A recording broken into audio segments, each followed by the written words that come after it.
sarili nating karagatan. Tayo pang pinapaalis. Matapos daw silang pagbawalan sa Scarborough Shoal, sa Recto Bank na nangingisda ang ilang taga Mariveles Bataan. Nakakasama raw nila roon ang ilang mangingisda mula Vietnam at China. Malayo naman sa pamumuling ng China. Pero hindi pa rin maiwasan. May ikot-ikot pa rin sila doon. Nagmamasin pa rin sila sa atin. Nag-iingat na lang kayo? Oo, nag-iingat na lang. Siyempre, ano man wala naman tayo panlaban doon. Dagdag pa sa kinakasama nila ng loob ang direktiba ng China sa kanilang Coast Guard. Ang utos kasi ng China, hulihin ang mga hindi China mangingisda sa kanila umunong dagat simula June 15. Hanggang 2 buwan ang posibleng kulong ng walang paglilitis.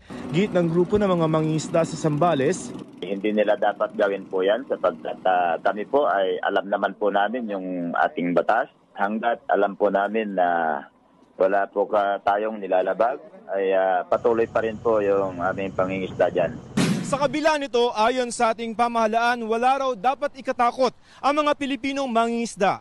Huwag po kayong magpapa-apekto. Wala po silang karapatan para pigilan kayong mangisda sa loob ng ating exclusive economic zone. Ituloy lang po ninyo yung pangingisda sa West Philippine Sea.